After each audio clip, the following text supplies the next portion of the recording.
इंसानियत अभी जिंदा है। आज के फितना वाले दौर में हैदराबाद के मीना हॉस्पिटल के डॉक्टर ने इंसानी हमदर्दी की ऐसी मिसाल कायम की है जो हर एक के लिए मशाल राह बन गई है। दरअसल हैदराबाद के मसरूफ तरीन इलाके अत्तापुर में पिलर नंबर 185 पर पेश आए हादसे में एक शख्स बुरी तरह जख्मी हो गया, जिसके शोल्डर के हड्डी 3 जगह से फ्रैक्चर हो गई। उसी वक्त मीना अस्पताल के डॉक्टर रोशुद्दीन वहां से गुजर रहे थे।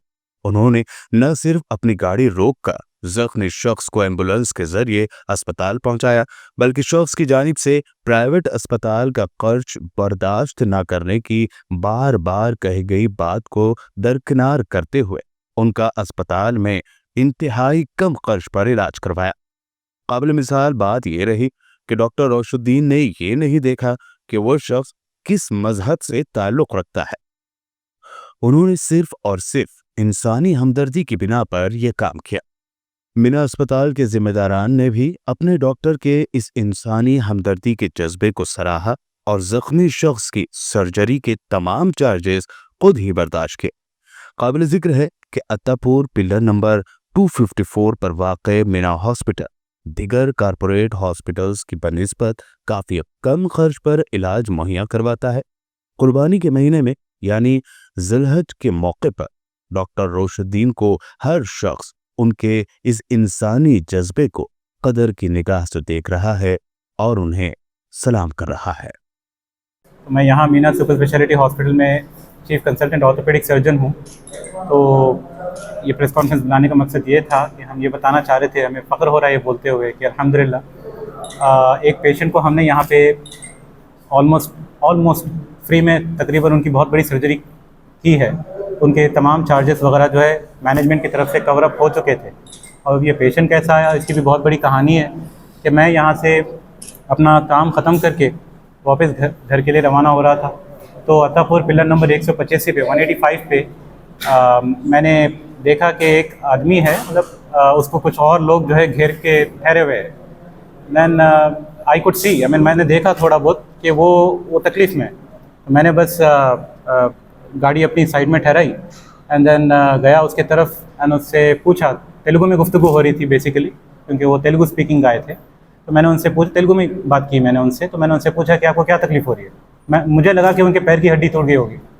तो उन्होंने कहा कि इस तरफ बता रहे थे, ऐसा कंधे की तरफ। तो मैं जब थोड़ा सा जो है उनके बाजू एक आदमी था, उसने शर्ट थोड़ा ऐसा हटाया एंड देन आई सॉ कि उसकी जो क्लैविकल बोन है, क्लैविकल बोन जिसको आम भाषा में हम कॉलर बोन कहते हैं, यहाँ पे जो होती है, वो बहुत गहरी तरीके से टूट गई थी एक्चुअली। और वो अलानिया दिख रहा था क्योंकि वो टूट कर जो है जो उसके सामने ये जो स्किन होता है उसको जो है चुबा रही थी। और पेशेंट शदीद तकलीफ़ में था, दर्द में भी था और वो शॉक में था। उसे समझ नहीं आ रहा था कि करना क्या है, कैसे करना है। तो मैं वहाँ पर रहा and then I immediately called हमारी इमरजेंसी टीम, मैनेजमेंट की टीम को कॉल किया मैंने और कहा कि एक 185 के पास एक एम्बुलेंस को स्टार्ट भिजाइए। तो within I guess 10 minutes के अंदर ही जो है एम्बुलेंस आ गई थी। बट जब तक जो है मैं पेशेंट को जो है उनको से काउंसलिंग टाइप या दिलासा देना या उनको समझाना कि कुछ नहीं हुआ है तुम्हें, you will be all right इंशाल्लाह इन नो टाइम। तो वो मैंने उससे बात की, गुफ्तगू की, उसे कुछ समझ नहीं आ रहा था। तो वो तो एक्चुअली वो एक्टिवा में था, वो खुद अपनी एक्टिवा लेकर निकलने की कोशिश में था, मगर आई न्यू कि वो 1-2 कदम भी आगे नहीं बढ़ सकता था, उतने शौक में था वो। तो मैंने उसे थोड़ा रिलैक्स करवाया और वहाँ पर ठहराया मैंने and we waited till the ambulance has arrived and finally ambulance आए। और उसी में जो है किसी ने उनके फैमिली वालों को भी खबर पहुँचा दी थी मोबाइल कॉल के ज़रिए। तो फैमिली वाले भी वहाँ पहुँच गए, उनके बेसिकली उनके अहलिया और उनके बच्चे। एंड वहाँ से हम जो है उनको एम्बुलेंस में बिठाकर हॉस्पिटल में लेके गए। मैं भी जो है यू टर्न मारकर घर के बजे वापस हॉस्पिटल को गया and then to see to it that the patient is looked after very well. तो मैं गया इमरजेंसी कैजुअलिटी के पास एंड जब भी कोई एक्सीडेंट का केस होता है तो एक होता है कि ER मतलब इमरजेंसी में जो एक प्रोटोकॉल होता है उसको स्टेबलाइज करने का, उसको पेन किलर्स वगैरह देने का। तो आई टुक रिस्पॉन्सिबिलिटी ऑफ दैट अल्हम्दुलिल्लाह। तो मैंने वो सब कवर किया और मैंने जो है ER टीम को पूरे प्री ऑप ऑर्डर्स दिए, जो भी क्रॉस कंसल्टेशन रेफरेंसेस वगैरह करवाना था, टेस्ट वगैरह जो भी करवाने थे, क्योंकि इनकी सर्जरी इमरजेंसी बेसिस में करवाना था। यूँ ही सर्जरी नहीं कर सकते, कुछ टेस्ट वगैरह होते हैं वो करवाना चाहिए एंड वो हम अल्हम्दुलिल्लाह जल्द से जल्द करवा दिए और उनको सर्जिकली फिट करे and then next day as a team orthopaedic team we took him up to the OT and उनका सर्जरी करवा दिया था हमने। तो जाहिर सी बात यही है actually, और कुछ मरीज़ अल्हम्दुलिल्लाह सर्जरी होकर एक 1.5 दिन हो गया है। वो काफ़ी स्टेबल है, अच्छे हैं, मतलब कोई प्रॉब्लम की बात नहीं है। और कहाँ के रहने वाले हैं? वो उपल के रहने वाले हैं एक्चुअली। उनका नाम शरणप्पा है। मेरे ख्याल से ड्राइवर बाय ऑक्यूपेशन है, कुछ काम से पता नहीं यहाँ से गुजर रहे थे।